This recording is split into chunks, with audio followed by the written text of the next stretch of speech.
Hello, Internet. Welcome back to a little series that we are calling No AI and Inspiration. Myself and Evan Winston discuss the state of generative AI and AI technology in the TTRPG industry and how to be a creative in a space that faces the challenges set by AI and generative AI every day. Our first conversation that we had after Gen Con, you cleanly and completely off the cuff just said, oh, here's the top 3 things you need to know about AI, and debunked every single argument that people make for using generative AI in art and in industry.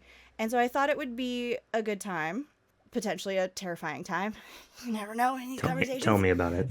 To discuss what those 3 things are more in depth. And the first one that you mentioned was that AI is not a foregone conclusion, which is kind of the opposite of what I hear on the internet and from proponents Right. of AI and generative AI. So I would love to dedicate some real time to talking about that. What do you mean AI isn't a foregone conclusion? Everyone has told me the cat is out of the bag.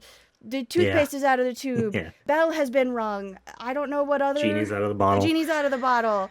Yeah. But you say no, not a foregone conclusion. That's a defeatist mindset. What do you mean by that?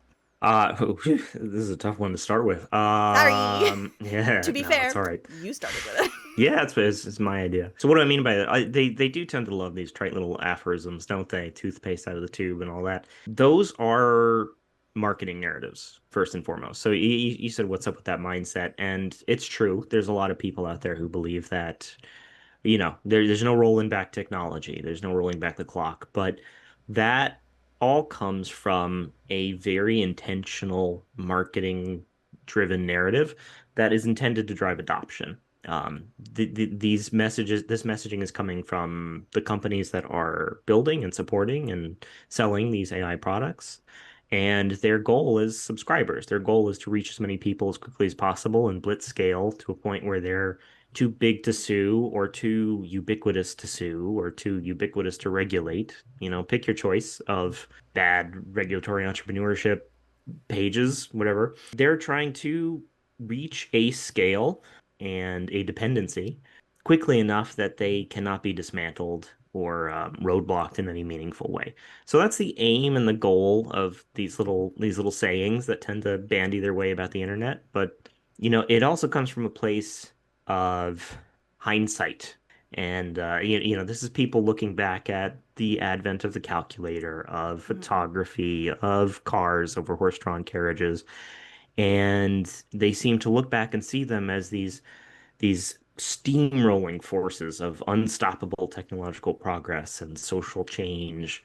And there's truth to that. I'm not going to deny that, but hindsight is always 2020, and that particular interpretation of history is also very much a cherry-picked and sanitized version of how things went, and more importantly, how things could have gone.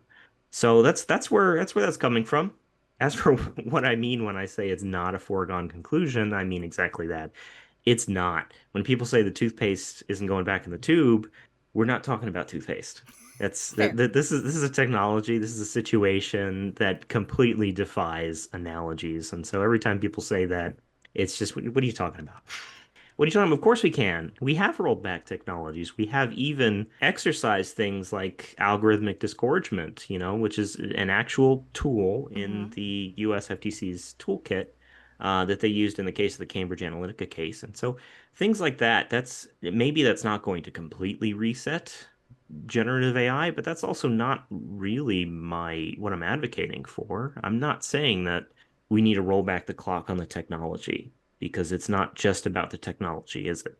Did that answer your question? I feel like I went on a few tangents. No, you did, because you're right. It's not just about the technology. Can you, for those of us who like, I hear things like Cambridge Analytica, and I know Hmm. what that's referring to in a broad sense, but can you talk a little bit about the case you just mentioned and some of the Rollbacks. rollbacks? Cambridge Analytica tends to refer to an instance in which Facebook, now Meta, engaged in contract with a company called Cambridge Analytica that basically culminated in a severely misappropriate and duplicitous use of personal data, member data, so Facebook members. And after a lot of legal prosecution, it was determined that all of the business intelligence and the products that had been developed as a result of this ill-gotten data was illegal, and therefore it was ruled that it should be algorithmically disgorged, which means the products that were developed off of the ill-gotten data need to be deleted.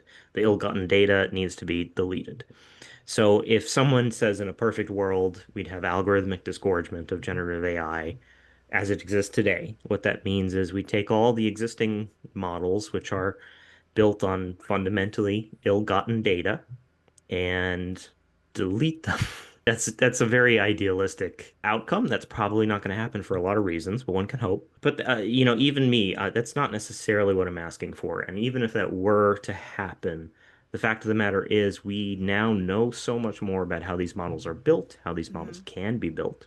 Um, a lot of it could be redone in a much cleaner and more ethical way. And we are actually seeing some developments to that effect in ethical as as I'm aware of. So far as I'm aware, they are ethical models that are being developed primarily in Europe. So there are government-backed models, LLM models that are being developed with cleanly licensed data, open source, entirely available to the public, things like that. So that's an example of steps in the right way, steps in the right direction. Mm-hmm. Companies and government agencies that are taking the right steps to produce examples of this technology that can serve as a better market example for companies that like to skirt regulation. So that's Cambridge Analytica. Let's see, where are we going next? Whenever I hear algorithmic disgorgement, I Yeah. really, it does make me picture just like, hey, you spit that out. What's in your mouth? Spit it out. Get here. Get over here. Exactly. And I Exactly. love the idea of just going back through all of the like major LLMs and just doing a clean sweep of, did you steal that? Spit it out. Exactly. And Yeah. I wish it were that simple. I I wish we could untrain, existing models of copyright protected data. That would allow for people whose work had been trained, was used to train these models to opt out even after the fact, which they can't. If your work has been right. scraped, if it has been consumed, there's no getting it out of the model. It's either a clean data restart or nothing. And so that's where a lot of that comes from. As to what else is happening today, aside from things like more ethical models or models for models coming out of some nice efforts in the EU, there are, of course, new lawsuits almost every day. There's over 50 now in the US alone. There are new rulings on fair use. There have been two big ones on the nature of fair use as a defense for using protected work in training generative AI this year. And there's more to come in 2026.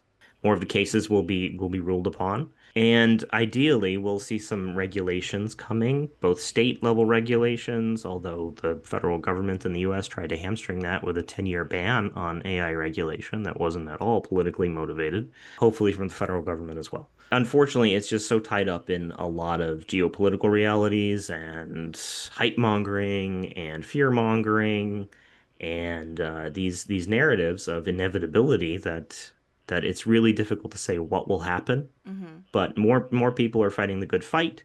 There is a bit of AI fatigue out there. More and more brands tend to be recognizing the liability that they're exposing themselves to in terms of just, brand trust and consumer equity in using generative AI. So they're taking a step back or taking more firm stances as to their products and their creative output, saying, no generative AI will be used, things like that.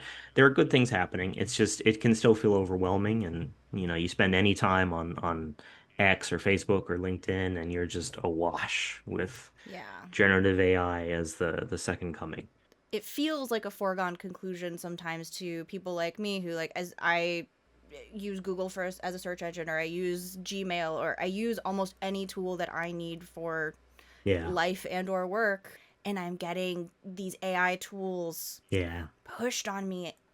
Like, I am just inundated that I can't opt out of anymore.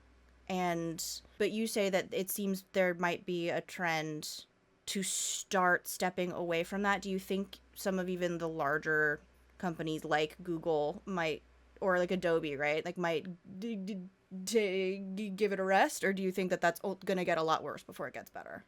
I've lost all hope for Adobe, but Yeah, that's I fair. think it will. Adobe was a I bad think it will example. probably it will probably get worse before it gets better. It will probably get worse in some big ways, unfortunately. Mm-hmm. So there's a professor who wrote a piece a while back that used the phrase AI is unavoidable, not inevitable. Ooh, And that's yeah, it's I wish I could. I'll find his name. yeah, I feel like I should credit that. Um, AI is unavoidable but not inevitable, and that's a really important distinction that I think it's easy to lose sight of. And it's what the companies that are pushing these narratives of inevitability are banking on. They're banking on just drill it and drill it and drill it and drill it, beat them over the head with it long enough and put it in every product you can, and it will be adopted widely enough that it will become inevitable, that it'll fulfill its own prophecy. But there's a really important distinction there between unavoidable and inevitable. It's easy for us to ascribe way more power to the fact that, Gemini mm-hmm. or Apple Intelligence is unavoidable on our smartphones now with and to extrapolate that into some vision of the future where generative AI is everywhere and generative AI is just this whole new ubiquitous layer on the social contract that we rely on and that we need and that feeds our professionalism. Um, but whatever we're imagining does not have to look like the ecosystem of generative AI that exists today. It does not need to be built and trained and maintained and supported in the same way as the ecosystem that exists today, which at the very least we can say we are still learning. Right. And so there's a lot of mistakes that have been made. It's a good opportunity for us to take a step back and take a look at those mistakes and maybe think about how we can move forward from there. Um, but also, it's not inevitable. It's not actually the case. If generative AI doesn't catch on meaningfully with any kind of long tail duration for the foreseeable future, whether that's because it's too expensive to operate or nobody develops a high quality enough service layer for it Mm-hmm. that allows like real consumer value to be gotten out of it outside of asking ChatGPT, when's the ideal time to prune your shrubs? Any number of things could happen that would dampen enterprise and investor enthusiasm for generative AI over the next couple of years, all of which would be just punishingly damaging for the US economy, global economy probably, but the US economy in particular, Mm-hmm. that could make this generation of generative AI that we're discussing go the way of crypto and NFTs and Web3 and the meta goggles. We've seen technology trends that have felt like an inevitable future come and go. Yeah, I think that was the next question I was going to ask. So I'm glad that you brought up things like crypto and Web3 because I was like, what was the last big thing that it felt like that tech, especially Silicon Valley, but entrepreneurs in general, right, or these big Yeah. corporations were really pushing, and I was like, oh right, crypto. I forgot about crypto.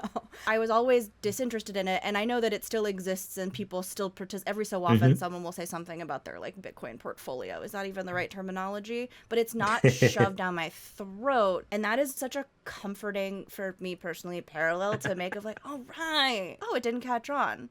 They tried to like, Stockholm syndrome us into Yeah. cryptocurrency and Web3 and NFTs, and especially with NFTs, creative people were like, stop, just doesn't stop it. You can't pretend that this is something that benefits artists and creatives No. while just like negatively impacting not just creatives but everyone on such a massive scale. Yeah, And and that is a, consuming huge amounts of yeah, energy. you know, it's not just artists that live on the planet. The artists want to keep their work and also live in a breathable atmosphere potentially. It's like, I know, a lot to ask.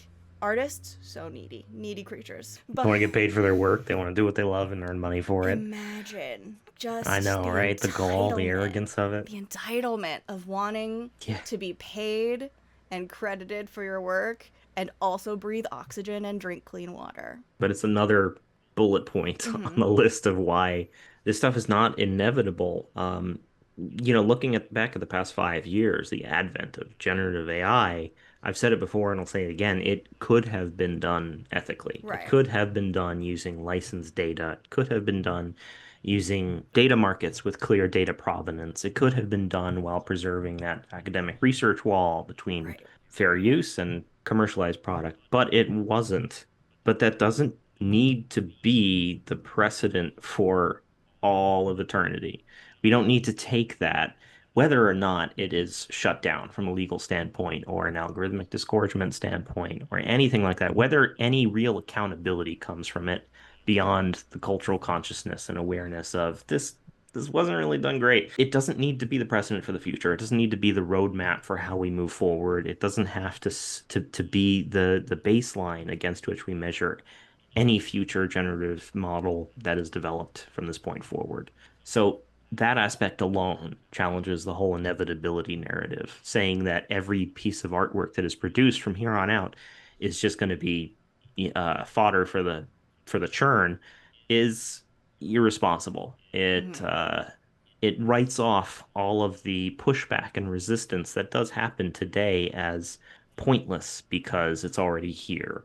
It writes off, the whole history of the Luddites as pointless because they lost. And I got the opportunity to interview Brian Merchant recently. Mm. He's a Luddite scholar, and he made a very salient point that I hadn't really thought of, that the Luddites didn't really lose. They were shut down by armed government forces. The largest industrial era domestic occupation of the military ever, That is true. all to shut down the Luddites. So did they lose? Would they have lost? I don't know. But no matter what, the history of the Luddites, the story of the Luddites, it pervades our cultural consciousness and social consciousness in so many ways, and it can everything like child labor laws Mm-hmm. to factory condition regulations. All of these can be traced back to the plight of the Luddites. So every voice of dissent these days against generative AI as it exists right now, it's not screaming into the vacuum. You don't know what the ripple effects of it are going to be, and to write them all off as futile in the face of inevitability is just irresponsible and grossly arrogant. That's a really good point. It's I remember when I first learned about what a Luddite actually was, after just hearing it as like a term that people would use like in a derogatory way. Yeah. Um, it's that same thing of like everyone uses those very common phrases without realizing there's like another half to that sentence. Hmm. Whatever, like, curiosity killed the cat but satisfaction brought it back, or things where like we've just now distilled those common phrases into now it means the opposite of what it was intended to.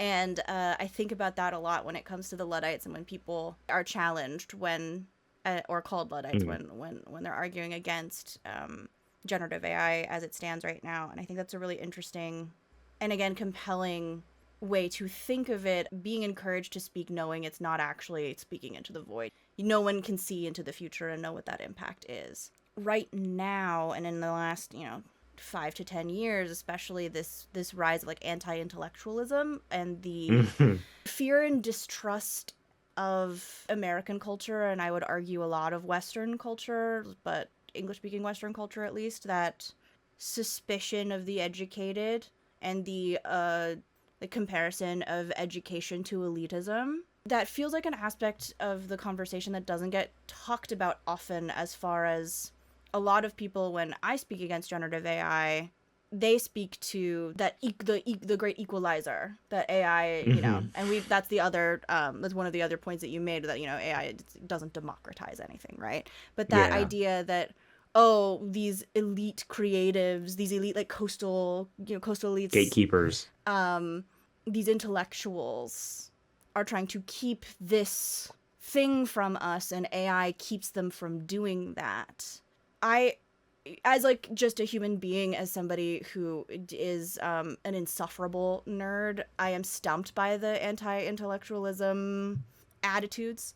How much of that anti-intellectualism attitude affects the cultural adoption and that feeling of inevitability and the championing from a consumer base of generative AI?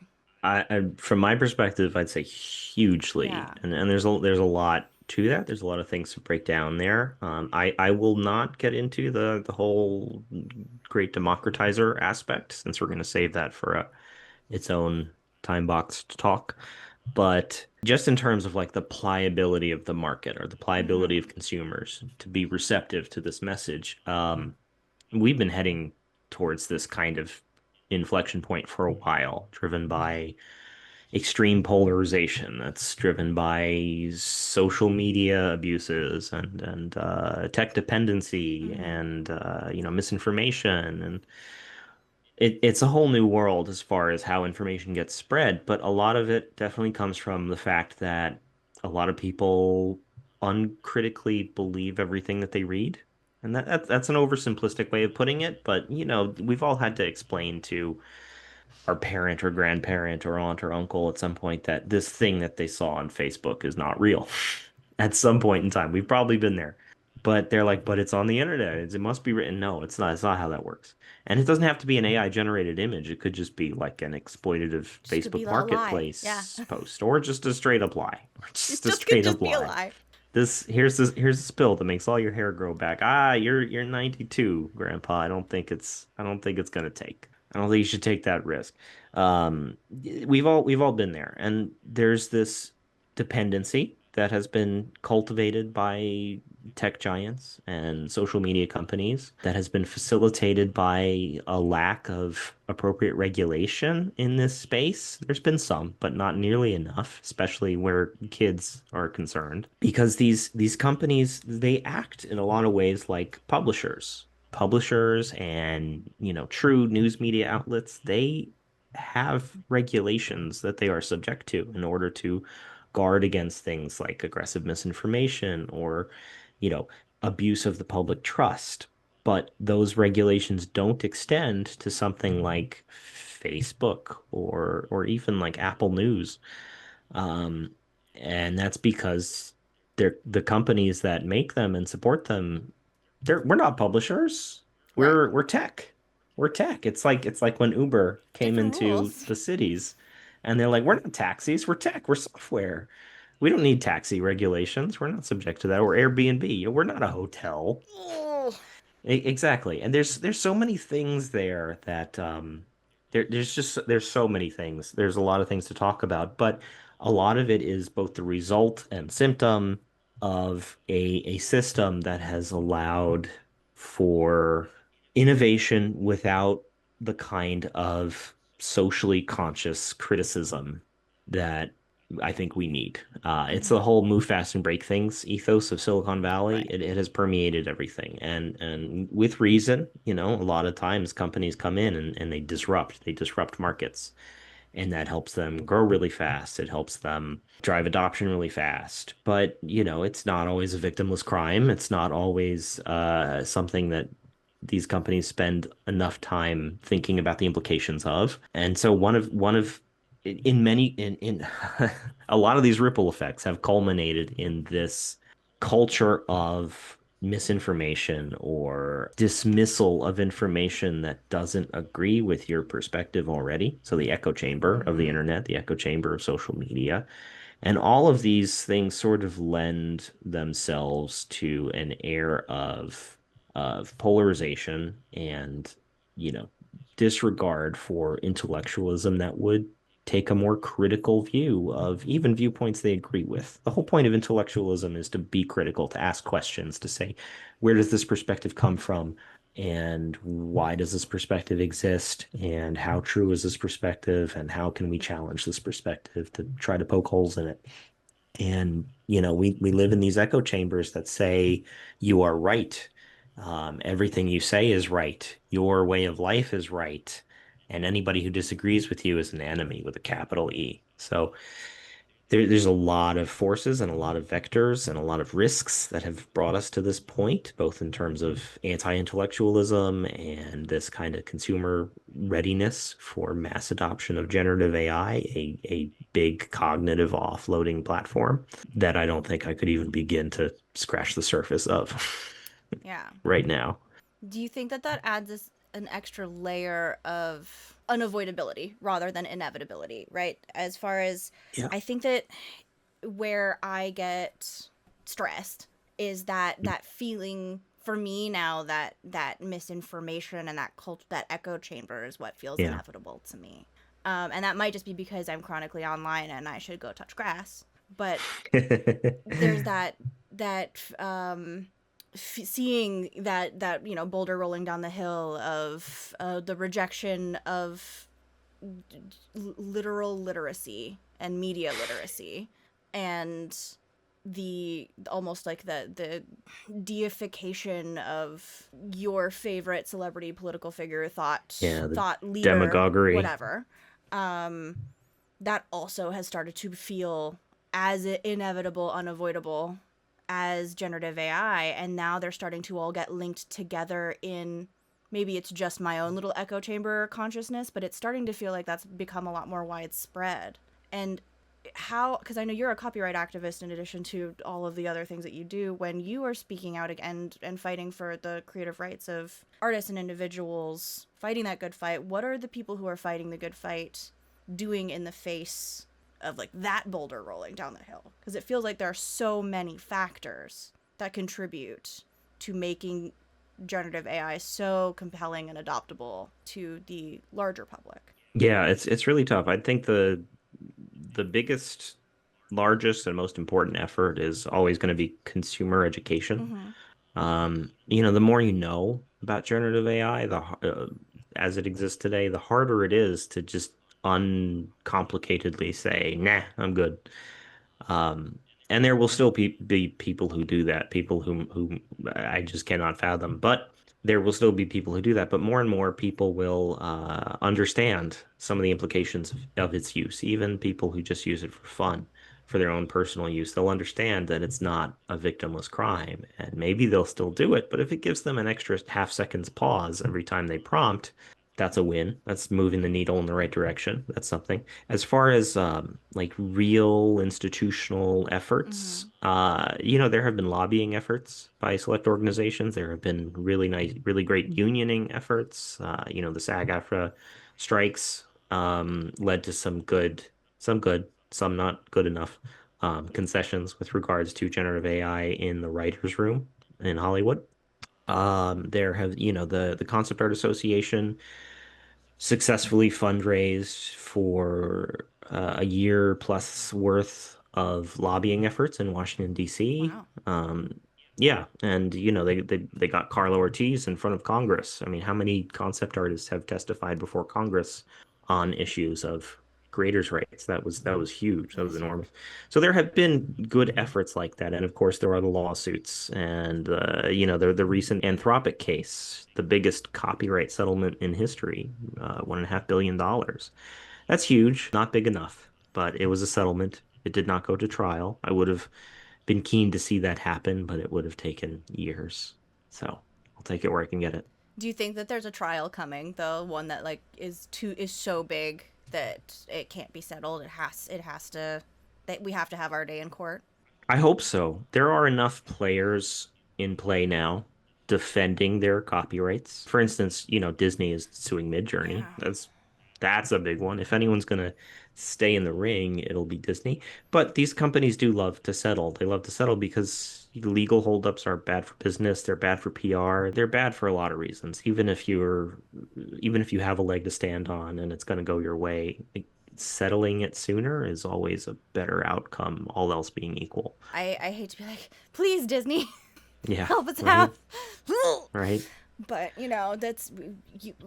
Sometimes you just need the slightly bigger bully to Yeah, push something through, and I know that yeah. Disney has done that before. I mean, they're going to protect their rights one way or another. I just hope it's not with a licensing agreement, at least not Right. until after the fact. Yeah, that's gonna be the thing of a lot of the time, the thing that fixes a massive corporation's problem is not what's going to fix an individual's problem. Or if it Yeah. does, it's certainly not on purpose. You were right though. A lot of this tech, it feels unavoidable, but it's really not. I mean, occasionally I'll have to drive through South Bay, and if I'm in San Jose, I'll pass an internet cafe, an old-fashioned internet cafe where people are, you know, writing an email or using a computer as you might at the library.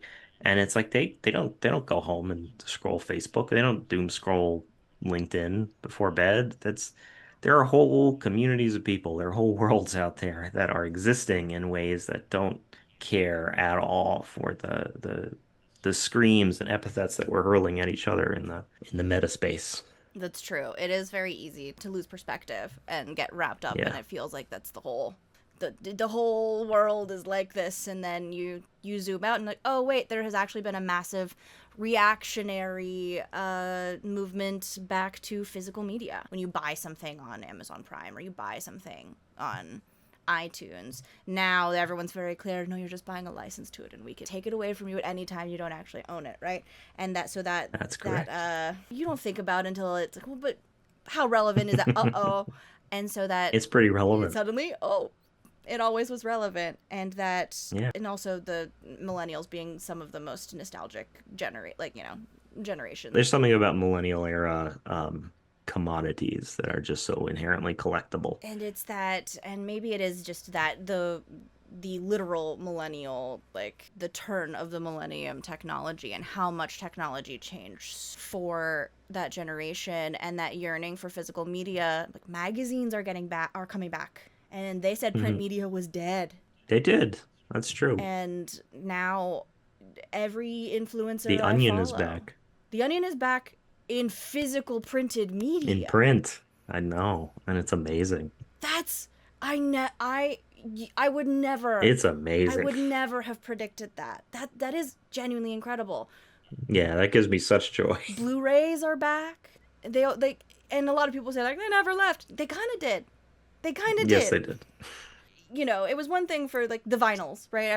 There was always going to be that percentage of the population who cared about that, but CDs are back-ish. People are Yeah. buying MP3 players now, straight up MP3 players that cannot connect to the internet.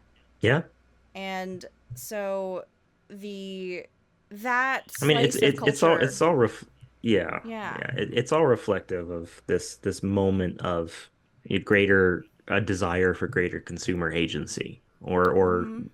a knowledge of just how little consumer agency we actually have. I mean, all of the boxes that we check to agree and move on, all of the arbitration agreements that we accidentally sign just so we can use XYZ app. I think we're at a little bit of an inflection point where Mm-hmm. we're starting to realize more of just how much of our data and privacy and agency we're signing away. Some people are going to do something about it, some people aren't.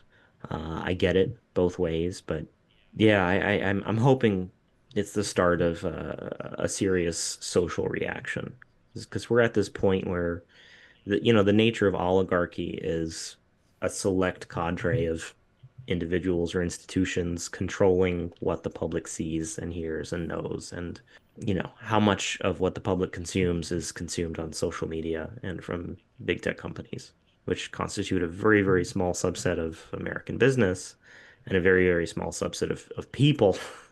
So it's not difficult to see where those parallels come from. Right. You were one of the first people to say out loud to me that AI is not an inevitable technology. You need to know how to engage with it. At what point does unavoidable become inevitable?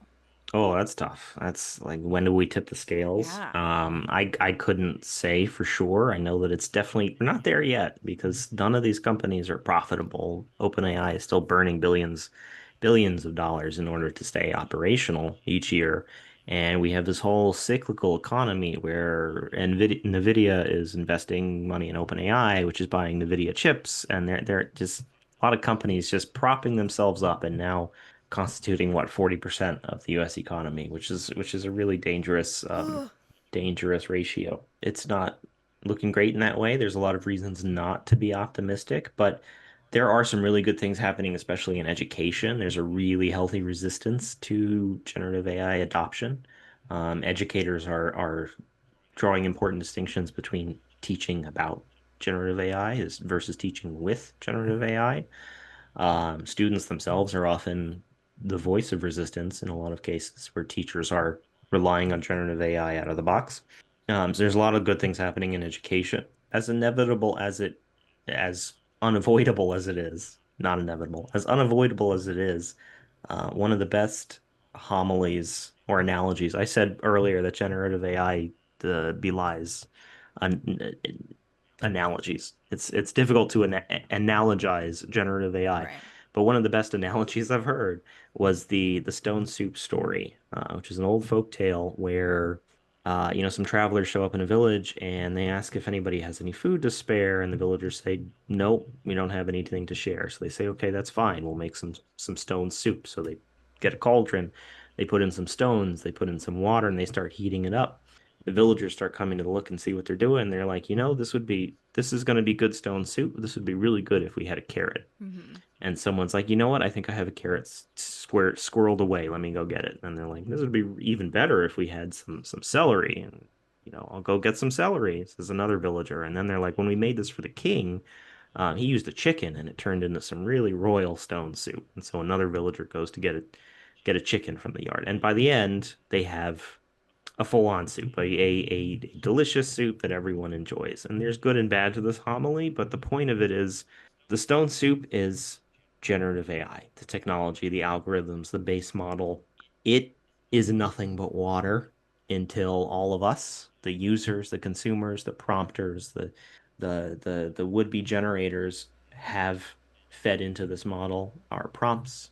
The creators have fed into this model our works without consent or compensation or remuneration of any kind or attribution. Hmm. It is nothing until it consumes all of these cultural artifacts, these works of writing and of art, as well as our responses to them in the form of prompting and prompt outputs and reprompting. We're all contributing to this generative AI economy and this generative AI culture and this system that continues to train on more and more data, greater and greater swaths of data, oceans of data. A lot of it now, even synthetic data, it's training on data it generates. We're feeding into it. And so the best thing we can do is to not. Does that make sense? Yeah, no, it does. Other than not using the AI that I see, right? The AI I have to Hmm. go to, right? I don't, not putting prompts into Chat GPT, scrolling down Yeah. beyond the AI generated search results, not using things like Midjourney or those, or, avoiding as many of Adobe's AI tools as I am allowed to. Are there sneaky ways that AI and generative AI pops up into, especially like a creative's process that we can look to avoid or check to make sure that we aren't being affected by, but we're not feeding into the machine by accident? Yes. Anytime you use Google Docs, Google's training on your text. Anytime you use a social media platform like X or any of the Meta platforms or even LinkedIn, your content is being used to train their generative AI systems, or more likely sold as data to other companies which would train their generative AI systems.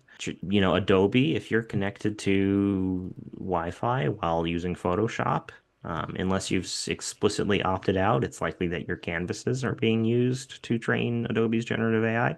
And Adobe's generative AI, as I will always say, is not in fact ethical, no matter what they tell you about Firefly or generative fill. So yeah, it is very much unavoidable in many cases, and it's often these tools that deceptively force you into feeding the models more than you'd care to, or more than they even tell you you are. There are opportunities to opt out. LinkedIn automatically opted everybody in, or will be November 3rd, I think it is. And this is not the first time they've pulled a move like this, but they do have an option to opt out. What's unclear is the specific details of what you're opting out of. What are you definitively saying cannot be used? If somebody who's opted in shares your content, will it then be used? Probably. So there are a lot of things that need to be resolved with these kinds of systems that are incomplete or underdeveloped or underbaked. In general, opt-out is an unethical mechanism over opt-in. Of course.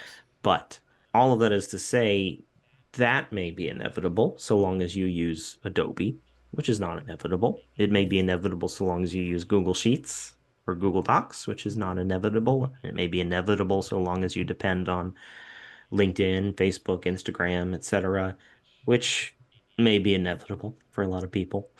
But you don't need to feed the beast any more than necessary. You can be conscious of how and when you choose to do so. You can do so with your eyes wide open.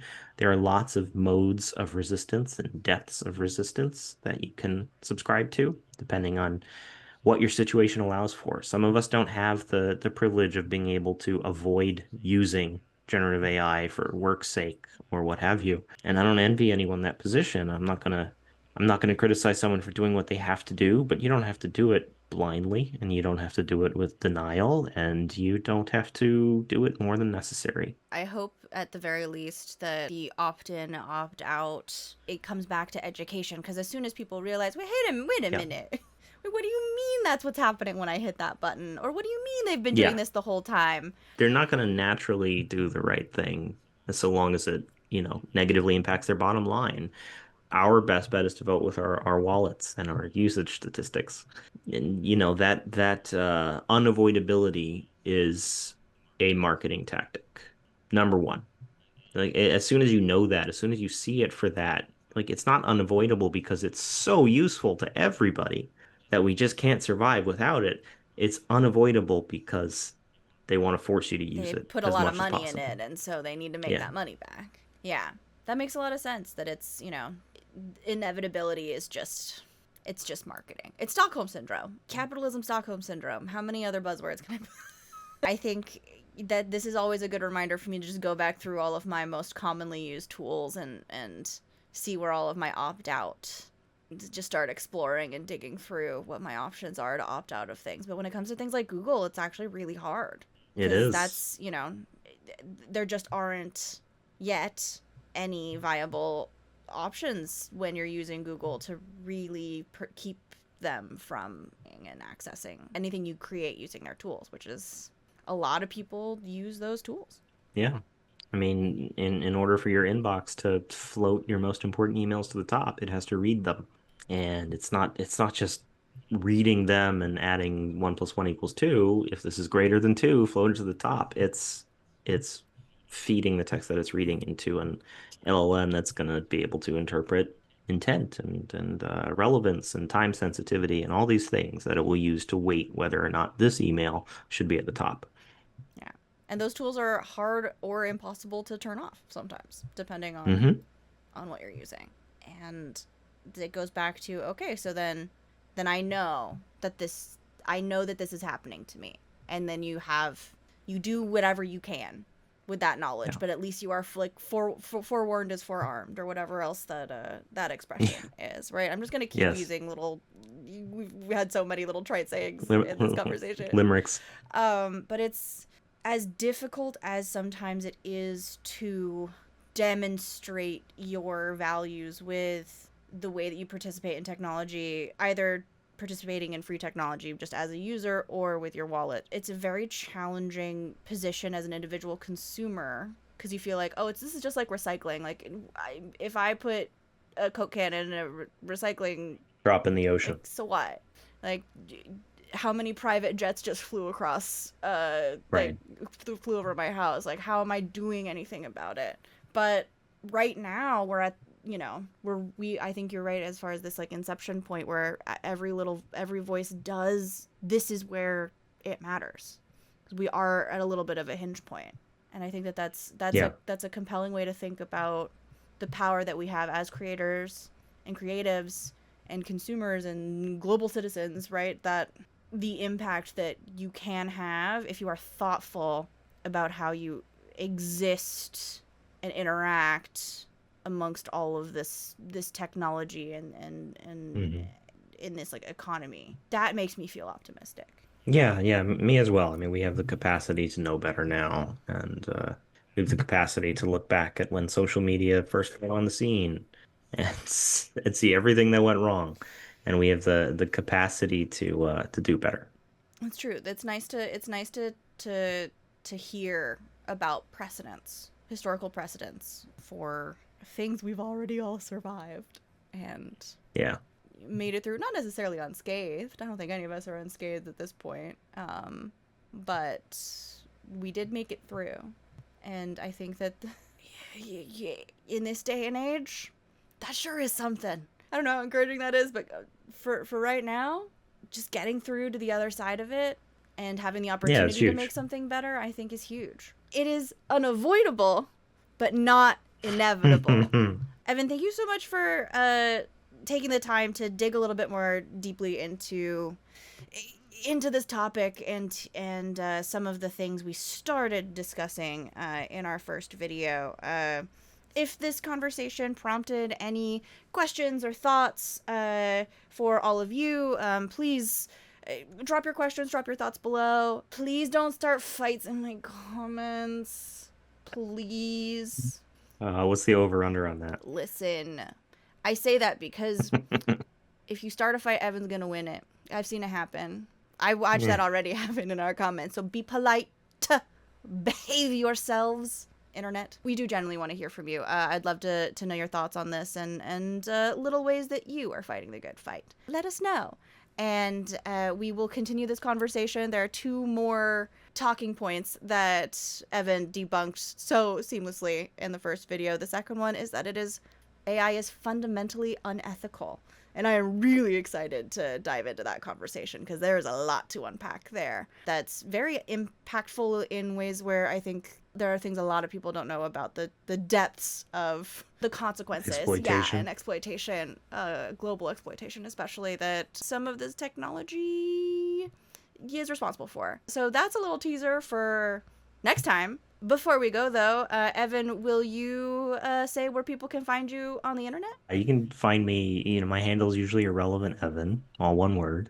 So you can find me in the usual places, Blue Sky, Instagram. I try not to use Meta much, but you'll still find me there. LinkedIn is where I tend to be most active because it's where most of my peers are and where a lot of these discussions are happening in ways that can feel more impactful. Otherwise, Evan Winston art, if you want to see some of my art, And you and do. dringsanddragons.com. You do want to see his art. You do. Thanks, Kaylee.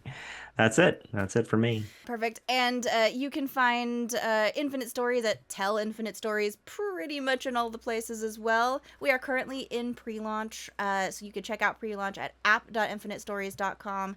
Infinite Stories is a TTRPG toolkit and integrated creator marketplace that is, as you may or may not be able to tell from this conversation, staunchly against generative AI. We are here to uplift and protect creators and rededicate our community and hobby to human creativity and storytelling, because at the end of the day, that's why we're all here. That's why we play tabletop role-playing games. We're here to tell stories and be creative as people. One of the most human things you could possibly do is tell stories. We can do that just fine in here. We want to make sure that everybody still has the opportunity to do that and maybe even get paid for it. Check us out at app.infinitestories.com. Go find Evan's art at Irrelevant Evan, Drawings and Dragons. We'll put all of the links below, and we'll see you all next time.